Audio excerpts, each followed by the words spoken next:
El siguiente segmento tiene contenido o opinión. La entrevista en A Primera Hora. Analizamos los hechos del momento junto a sus protagonistas. Muy bien, 8:10 en la mañana. Estamos en la recta final de nuestro espacio de noticias. Vamos a promover un diálogo periodístico para conocer un poquito desde una óptica externa la situación tan compleja que están viviendo los gobiernos locales, las prefecturas, las municipalidades, las juntas parroquiales en torno a la reducción de sus presupuestos. Para poner en contexto, la semana anterior, el presidente de la Asociación de Municipalidades del Ecuador, AME, el alcalde del Cantón Paute, provincia de Azuay, Raúl Delgado, nos revelaba que el gobierno tenía una deuda de 1.200 millones de dólares a todos los gobiernos locales, que de esa deuda apenas se había pagado 98 millones de dólares y que hay un compromiso para pagar algo así como 300 millones de dólares antes de que finalice el año, pero la deuda evidentemente sigue allí. El gobierno dispuso la derogatoria del acuerdo ministerial por parte del Ministerio de Economía y Finanzas justamente en torno a este tema. Algo pasó con nuestro invitado, que ya lo íbamos a tener acá, al jurista Cristian Pino, para hablar justamente sobre la reducción de su presupuesto. Ya se está conectando de nuevo.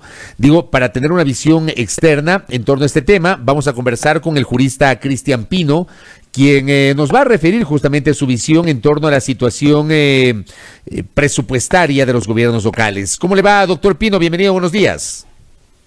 Buenos días, Fabricio. Un gusto estar con usted en su programa. Un saludo a toda su audiencia. Buenos días. A usted por la gentileza, doctor. A ver, ¿cómo entendemos esta situación económica de los gobiernos locales y las demandas que tienen prefectos y prefectas, alcaldes y alcaldesas y miembros de las juntas parroquiales sobre la asignación de recursos por parte del Estado central? A ver, Fabricio, hoy por hoy los gobiernos autónomos descentralizados del país están viviendo dos problemas acuciantes. El primero, un problema que se viene arrastrando desde casi el comienzo del gobierno, que tiene que ver con las asignaciones que les corresponde por las asignaciones del presupuesto general del Estado, por la devolución del IVA, por la transferencia de algunas competencias. Al día de hoy, esos retrasos bordean casi ya los 2.000 millones de dólares. Y evidentemente eso trae como consecuencia la imposibilidad que han tenido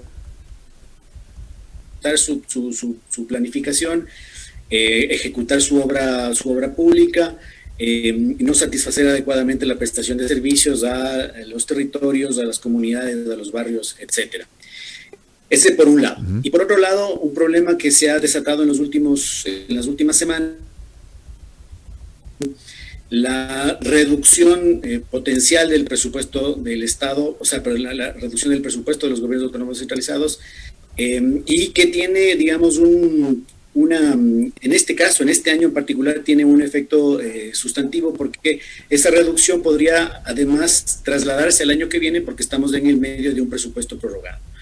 Esa reducción, de acuerdo con los cálculos de las asociaciones, bordea o va entre el 19% y el 60%, dependiendo del municipio, del gobierno local. Exactamente. O sea, me imagino que habrá gobiernos locales que tienen el 19% o que sufrirán este recorte del 19%, pero otros del 60%, dice usted. Así es. Por ejemplo, por ponerle un ejemplo, el gobierno de Pichincha, el gobierno provincial de Pichincha, podría experimentar, de acuerdo a la aplicación de estos acuerdos ministeriales emitidos por el Ministerio de Finanzas, una reducción que podría variar entre el 19% y el 38%, dependiendo de la manera como se interpreten y cómo se apliquen estos acuerdos. En el caso, por ejemplo, de los gobiernos municipales, tengo conocimiento que existe un gobierno municipal, el de San Borondón, puntualmente, que podría experimentar una reducción del 60% de su presupuesto durante este año y aplicable el próximo año. Y cuando yo le digo que no existe certeza respecto del monto del presupuesto, del recorte presupuestario que va a haber, es porque es parte del Ministerio de Finanzas, no existe tampoco la claridad al respecto.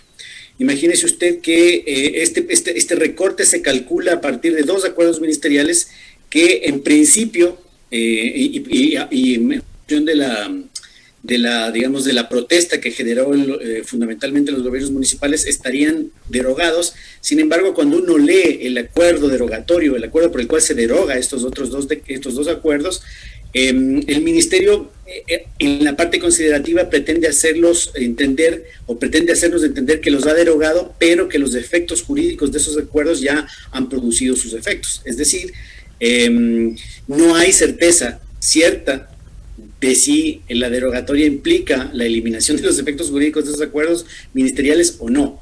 La parte considerativa refleja un poco la voluntad del Ministerio de Finanzas en el sentido de mantener los efectos jurídicos, y en función de eso podrían venir estos recortes en los sentidos en los que le planteaba. A ver, entonces con lo que usted me está diciendo, esta solución parcial, que es la derogatoria del acuerdo ministerial, creo que era el 072, 074, no recuerdo bien, del Ministerio de Economía y Finanzas respecto del recorte de los presupuestos para los gobiernos locales, ¿ese acuerdo no es completo, no es claro? El acuerdo, a ver, hay dos acuerdos, el 049 de mayo de este año, que se estableció un primer recorte de alrededor del 20%, del 19-20%, y un nuevo recorte ahora que bordearía el 15%. Estas son cifras generales porque no podemos calcularlo, porque es un cálculo que hay que hacer a nivel de gobierno y por gobierno autónomo. A ver, el primer acuerdo me dice, perdón doctor, el primero me dice es el 049 de mayo de este año, que habla de un primer recorte de entre el 19 y 20%. ¿Y el segundo cuál es? El segundo es el 072. El 072, de correcto. Septiembre, ¿sí? 072 de septiembre, que hace un recorte más o menos en los mismos términos. Le digo, son datos redondos porque ese recorte hay que calcularlo por gobierno autónomo descentralizado. El tema es que esos acuerdos ministeriales no habían sido notificados, no habían sido comunicados, no habían sido publicados en el registro oficial y fueron comunicados recién a los gobiernos autónomos descentralizados a partir de noviembre. Es de ese momento en el que los gobiernos autónomos centralizados manifiestan su rechazo a estos acuerdos. Estoy equivocado, hubo incluso una huelga de hambre por parte de algunos alcaldes, puntualmente por parte del presidente de la Asociación de Municipalidades. Oiga, reclamaban justamente que estos acuerdos no habían sido suscritos, no habían sido discutidos con los gobiernos autónomos centralizados, que estaban planteando un recorte que que le estoy dando 19-15% son superiores a lo que prescribe la ley, y que por lo tanto entonces ellos exigían la derogatoria de esos acuerdos. El ministerio en principio hizo una declaración diciendo que derogaba los acuerdos, pero en el acto derogatorio, a través del acuerdo ministerial 092, en su parte señalan que derogan los acuerdos sin perjuicio de que estos mantendrán o mantienen sus efectos jurídicos, y ellos los dan por cumplidos. ¿Qué se entiende de eso? Se entiende entonces. El problema es que no ha sido notificado adecuadamente en forma legal, no ha sido discutido, no ha sido validado, no ha sido publicado en el excede los límites establecidos en el artículo 118 del Código de Planificación, que establece claramente que los recortes, en primer lugar, no son a cierto tiempo e ir acumulando esos recortes de presupuesto, y en segundo lugar, que ese recorte no puede en ningún del año en curso. Doctor, me llama la atención el hecho de que hablamos de dos acuerdos ministeriales que fueron expedidos a lo largo del año, pero de los cuales no tuvieron conocimiento las autoridades de los gobiernos locales, los prefectos, los alcaldes, los presidentes de segundas parroquiales, no tuvieron conocimiento sino hasta noviembre. Usted dice, no fueron publicados en el registro oficial. Eso es normal, doctor.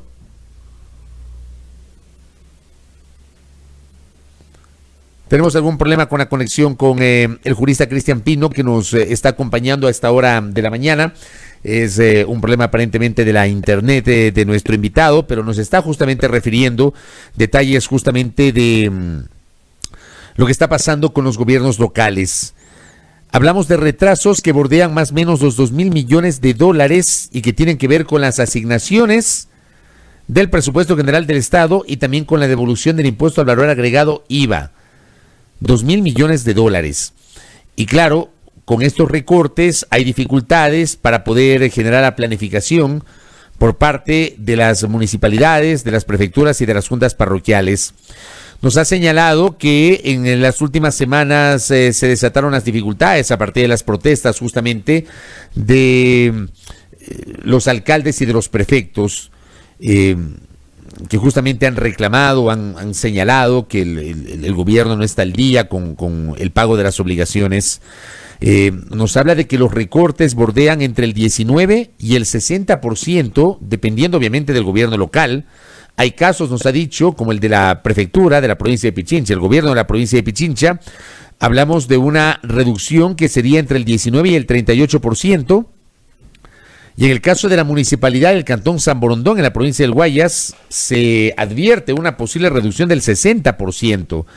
Nos ha recordado también que fueron derogados los acuerdos ministeriales, pero no hay claridad sobre sus efectos jurídicos, porque en la parte considerativa del decreto derogatorio, el acuerdo derogatorio, el acuerdo ministerial derogatorio, en la parte considerativa se habla de que se mantienen los efectos jurídicos, y este es uno de los temas que justamente nos había comentado nuestro invitado a esta hora de la mañana.